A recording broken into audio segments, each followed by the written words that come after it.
Welcome back to the Gothic Chef. Today we're making something very special: chocolate keto coconut candy. So, for those of you who are on a low carb diet or the keto diet or you're a diabetic, this is the recipe for you. I have abstained from sugar for quite a while. I kind of have these little uh, faux pas. At Easter, I went crazy and had regular chocolate candy, but now I am back on my no sugar diet, I guess you want to say, or way of life. But I am never deprived because I have stuff like this. And if you're a chocolate and sugar head like I am, you will totally love this. And this will help you if you are trying to lose weight or you're trying to abstain from sugar. Or again, like I said, you're a diabetic. I have a history of diabetes in my family. I don't have it yet, but I am trying to avoid it. And this is one of those recipes that really helps me out a lot.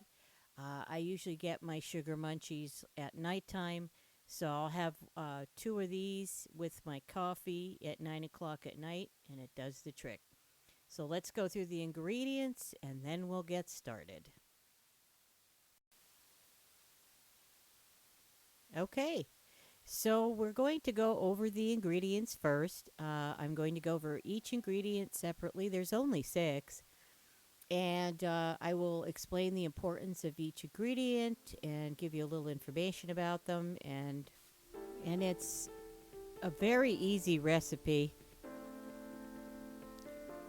Okay, so we're going to start off with some of the main ingredients. The first thing we're going to use is 8 ounces of full-fat cream cheese.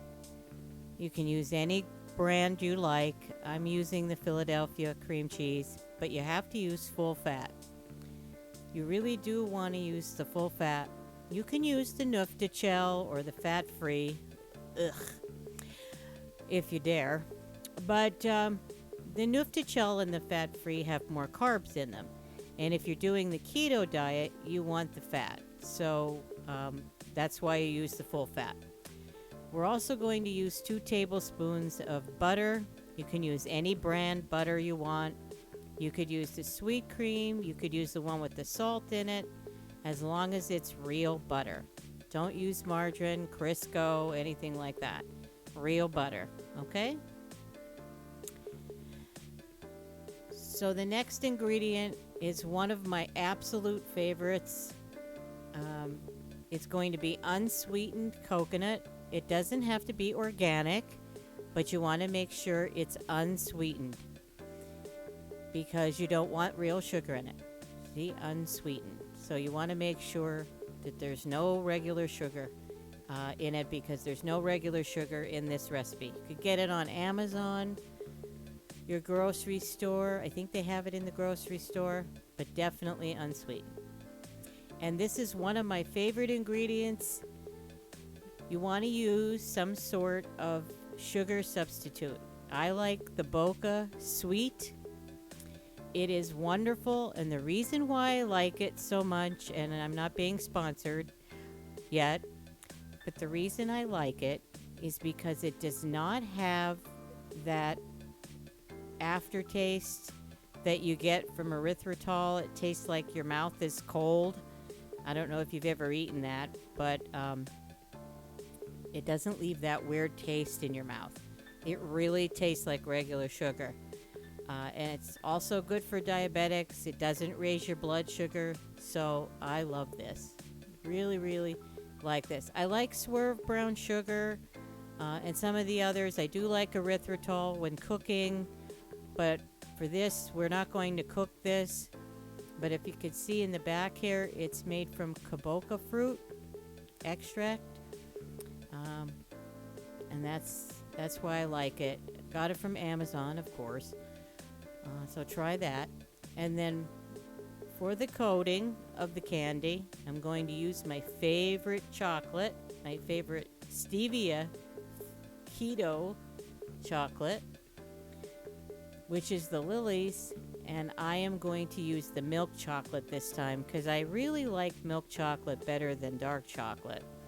And I'm telling you right now, this is sweetened with stevia, but this tastes like regular milk chocolate. I am a chocolate connoisseur, and I know when I'm eating crappy chocolate. And this is not crappy chocolate. This is delicious. And then the last ingredient we have is paraffin wax. Now this is food grade, as you can see, food grade wax. Very important that you use food grade paraffin wax. Do not use the one that you use for candles, although you could probably use this for candles, but you want to use the food grade wax. And the reason we want to put the wax in is because it will thin out the chocolate, first of all, and make it more easier to use. And the other reason is because when you go to pick up the chocolate candy, you won't get chocolate all over your fingers. So unless, of course, you're allergic to paraffin wax for some reason, it will not harm you. It's in every chocolate you ever eat, commercial chocolate you eat, so don't be afraid. Okay, so now we're going to mix the filling together, and I'm going to use a glass bowl, and I'm going to use my hand mixer to do this. So we're going to start off with the cream cheese, which has been nicely softened. It really is a big help when you soften the cream cheese. We'll throw in our 2 tablespoons of butter, and then we'll get our hand mixer here and start mixing it all together. This is my new hand mixer that I really love. It's very good. It's very heavy duty, and I go through equipment like you wouldn't believe. As you will see, I break everything, and I will show you my skull teaspoon tragedy at the end of the video. But anyway, so mix the butter and the cream cheese very thoroughly. And then once you have that nicely mixed, you're going to add your sugar. You can dump that all in at once. And mix that thoroughly. Really is a very, very easy recipe. It comes together very quickly. Even if you come home from work tired, this really does not take long.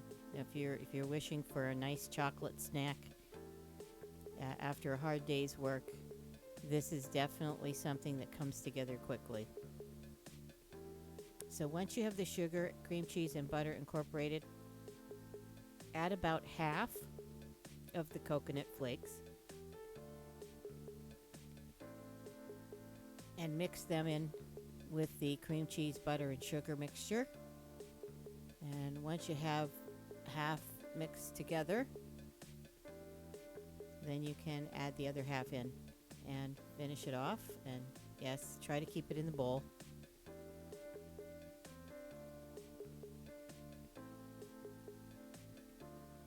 Take that. But anyway, so keep it at a fairly decent speed. You don't want it really high. Like I think I had it a little high here. As you can see, it's flying out of the bowl. But you see that little piece on my thumb? That's a chef snack. That's what they call that. So once you have all the coconut incorporated nicely, you're good. Yeah, chef snack. So I am going to do what you really shouldn't do. I'm going to turn it back on and lift it above the ingredients in hopes that the giant clumps that are in the middle of my beaters will come out. And as you can see, they won't. So I'm going to take that crap out of there. We're going to put this bowl in the refrigerator for about a half an hour so that it solidifies a little bit. And then I will take it out and I will show you how I roll the candy into little balls before we chocolate coat it. So I will be back shortly.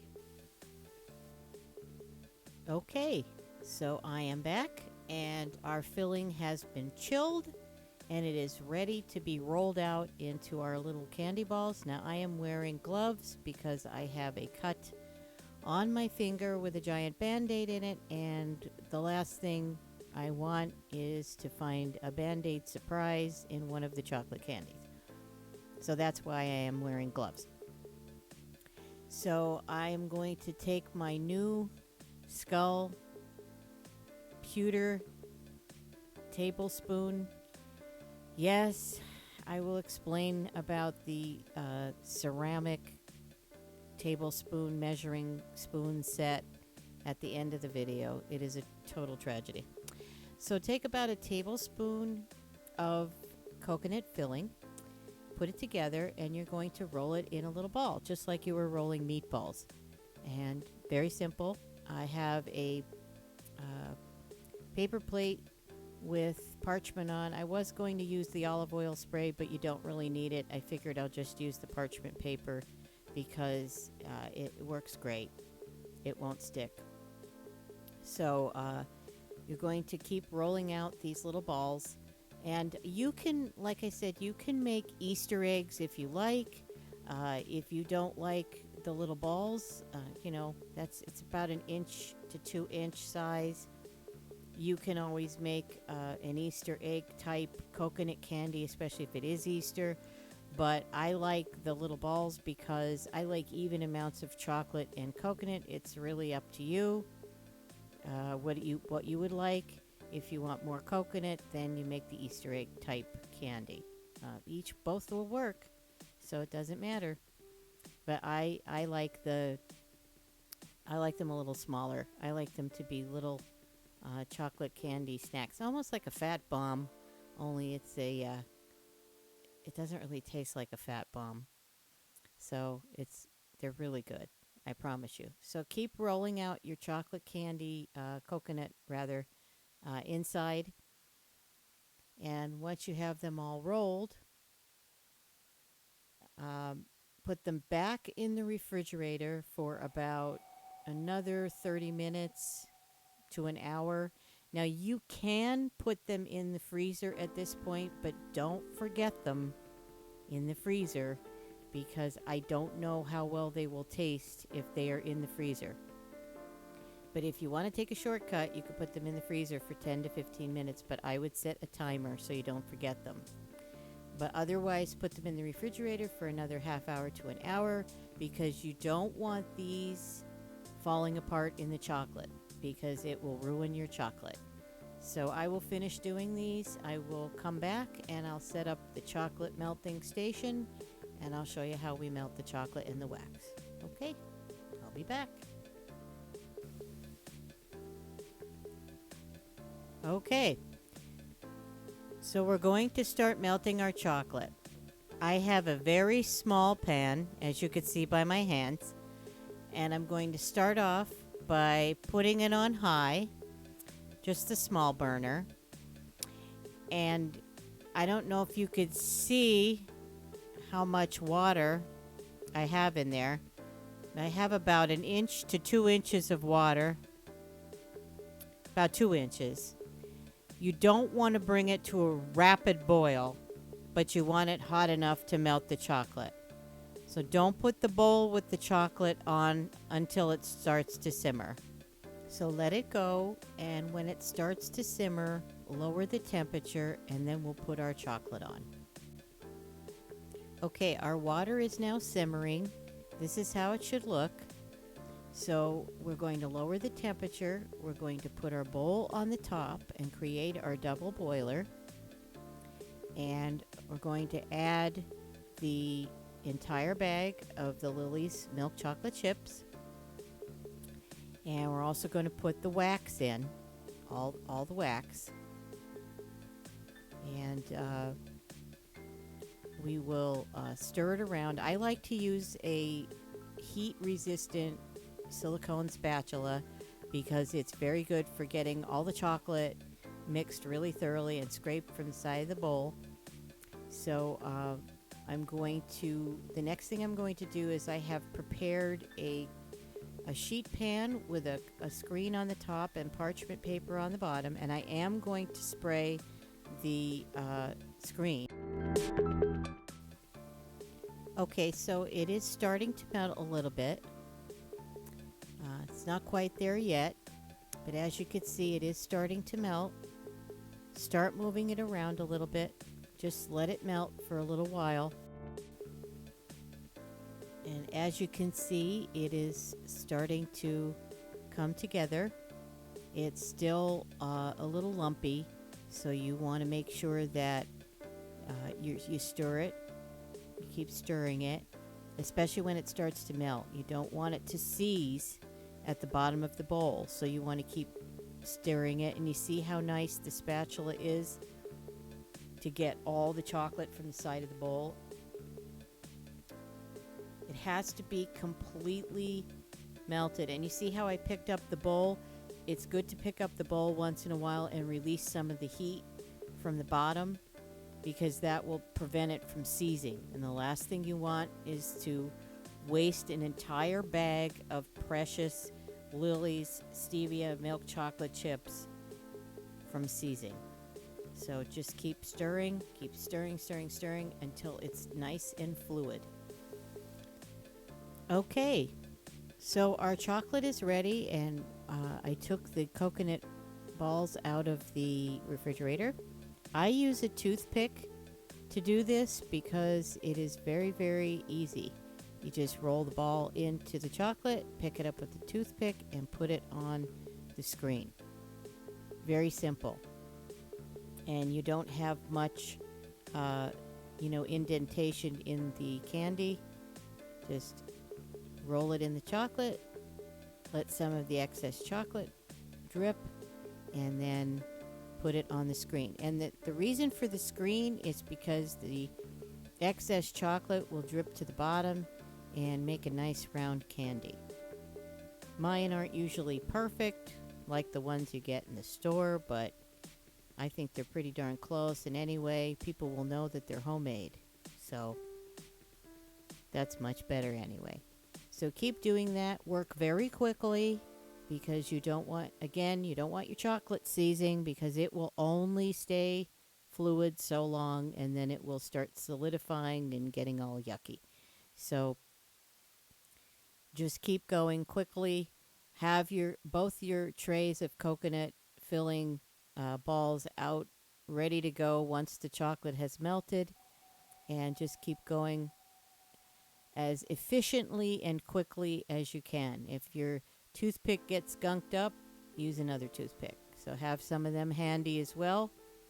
Keep your spatula at hand, ready to mix the chocolate some more and get some of the chocolate. Yes, if it gets gunked up, use a new one. Toothpicks are cheap. So keep going, and I will show you what they look like when they're done. Now, when they're done, put them in the refrigerator for a little bit. I would say probably get away with about 15 minutes. And then once they've been in the refrigerator for about 15 minutes, they should be ready to serve. So I will finish these up. I will put them in the refrigerator, and when they have completed, I will come back and I will show you what they look like, and I will give one a taste. I promise you, they will be delicious. I'll be back. So here are our finished candies. Don't they look beautiful? Let's give one a taste. Although I already know what they taste like. And they taste fantastic. Creamy and delicious and chocolatey. Give them a try.